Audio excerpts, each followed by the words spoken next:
بسم اللہ الرحمن الرحیم جاء الحق وزهق الباطل ان الباطل کان زہوقا۔ میرے پیارے احمدی بھائیوں، بہنوں، بزرگوں، السلام علیکم ورحمۃ اللہ وبرکاتہ۔ پچھلے چند دنوں سے انڈونیشیا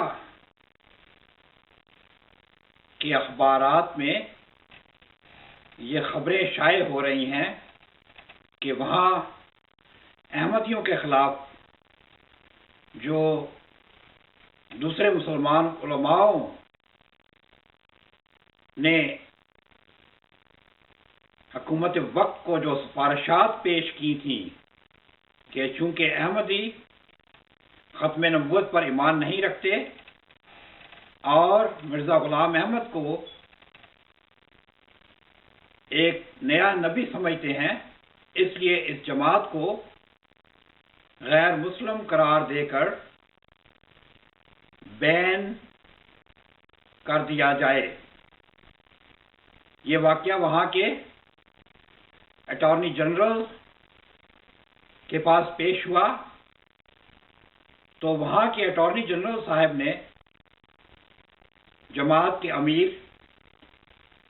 جناب احمد باسط صاحب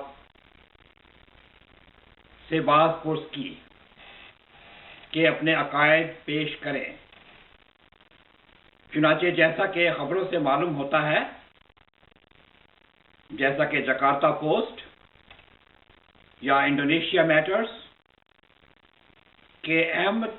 باسط صاحب جو کہ وہاں کے امیر مقامی ہیں، انہوں نے کوئی 12 نکاتی ریزولوشن پیش کیا ہے۔ ابھی وہ 12 نکات میرے سامنے تو نہیں آئے، لیکن ایسے معلوم ہوتا ہے کہ اس میں جیسے کہ جکارتا پوسٹ میں یا انڈونیشیا میٹرز میں تحریر کیا گیا ہے کہ جماعت احمدیہ انڈونیشیا نے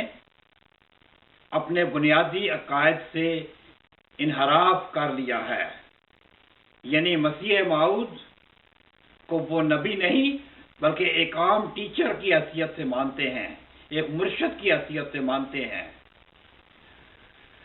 سب سے پہلے میں یہ پوچھوں گا کہ یہ جو عقائد احمد باسط صاحب نے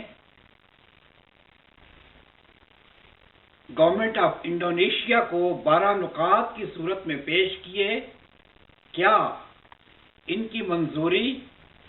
خلیفہ وقت سے لی گئی؟ کیا کسی بھی امیر مقامی کو یہ اختیار ہے؟ کیا کسی امیر کو یہ اختیار ہے یا کسی ناظر کو اختیار ہے یا کسی پریس سیکرٹری کو یہ اختیار ہے کہ وہ اپنے طور پر جماعت کے عقائد کسی حکومت کے سامنے پیش کرے؟ ہوتا تو یہ ہے کہ عقائد ہمیشہ بانی جماعت دیا کرتا ہے یا اس کا مقرر کردہ خلیفہ یا پھر خلیفہ کا مقرر کردہ نمائندہ جو کہ ناظر اعلیٰ ہے، یہ دیا کرتا ہے۔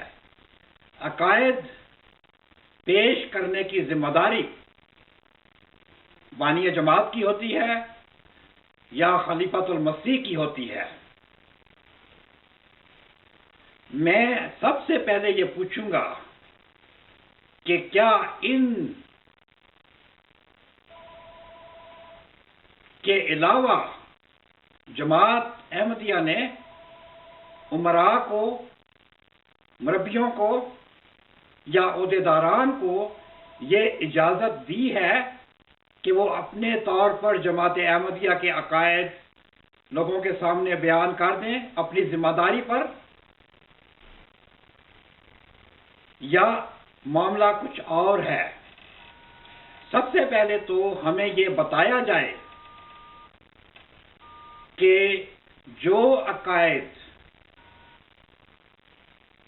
جناب احمد باسط صاحب جو کہ امیر مقامی ہیں، انہوں نے اٹارنی جنرل انڈونیشیا کو جو پیش کیے ہیں، کیا ان عقائد کی منظوری کی سند خلیفۃ المسیح رابع مرزا مسرور احمد سے لی گئی یا نہیں؟ اسی طرح اس کے جواب میں جماعت احمدیہ نے ایک پریس ریلیز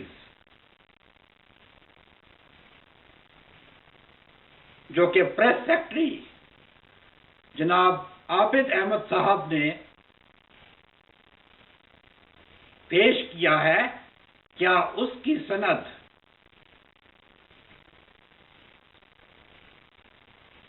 خلیفۃ المسیح رابع، خلیفۃ المسیح خامس جناب مرزا مسرور احمد صاحب نے دی ہے یا نہیں، یا یہ پریس سیکرٹری صاحب کا یہ اپنا ہی بیان ہے؟ کیونکہ ہو سکتا ہے کل کو اگر انویسٹیگیشن ہو، اگر یہ بات بڑھے، تو ہو سکتا ہے کہ خلیفۃ المسیح خامس یہ کہہ دیں کہ یہ بیان نہ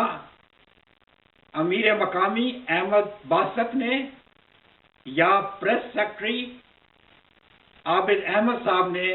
میری اجازت سے دیا ہے۔ اس لیے میں گزارش کروں گا جناب مرزا مسرور احمد صاحب سے، جو کہ اس وقت جماعت کے سربراہ ہیں اور خلیفۃ المسیح خامس ہیں، کہ اس بارے میں ایک ذمہ دارانہ بیان دیں اور بتائیں کہ وہ عقائد جو احمد باسط صاحب نے پیش کیے ہیں وہ انہی کی منظوری کے بعد پیش کیے ہیں، اور اسی طرح وہ پریس ریلیز جس میں جماعت کے عقائد جناب عابد احمد صاحب نے جماعت کی طرف سے دیے ہیں، وہ مرزا مسرور احمد صاحب خلیفۃ المسیح خامس کی منظوری سے دیے گئے ہیں۔ اگر یہ ایسی بات ہے تو سب سے پہلے وہ عقائد جو کہ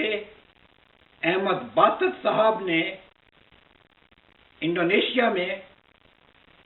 انڈونیشین گورنمنٹ کو پیش کیے ہیں،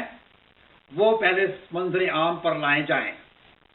کیونکہ جماعت نے ایک پریس ریلیز دے کر یہ الزام لگایا ہے کہ جکارتا پوسٹ نے غلط بیانی کی ہے، اور یہ واضح نہیں کیا گیا اس پریس ریلیز میں کہ وہ غلط بیانی کیا ہے۔ سب سے پہلے بہتر تو یہ تھا کہ وہ عقائد سامنے پیش کیے جاتے۔ وہ 12 نکاتی ریزولوشن جو احمد باسط صاحب نے دیا تھا وہ دکھایا جاتا ہم سب احمدیوں کو، اور اس کے بعد ایک ریزولوشن اور دیا جاتا جس میں مسیح موعود علیہ الصلوۃ والسلام کے اپنے عقائد بیان کیے جاتے۔ بہتر ہوگا کہ یہ بیانات جماعت کے جریدہ، سب سے بڑے جریدہ الفضل اور الفضل انٹرنیشنل، یعنی الفضل ربوہ اور الفضل انٹرنیشنل میں بھی چھاپا جائے، تاکہ عام احمدیوں کو بھی معلوم ہو کہ انڈونیشیا میں کیا ہو رہا ہے۔ ابھی تک بات صرف جکارتا پوسٹ تک محدود ہے یا انٹرنیٹ پر ہے۔ بہت سے لوگ ابھی انٹرنیٹ کی سہولت سے، ان کے پاس انٹرنیٹ کی سہولت نہیں ہے، لہذا یہ بتایا جائے ہر احمدی کو کہ وہ جماعت، وہ عقائد جو احمد باسط صاحب نے پیش کیے ہیں وہ خلیفۃ المسیح خامس کی منظوری سے پیش کیے ہیں، یا جو پریس ریلیز ہوا ہے لندن سے وہ بھی خلیفۃ المسیح خامس مرزا مسرور احمد صاحب کی منظوری سے دیا گیا ہے۔ اگر یہ بات واضح ہو جائے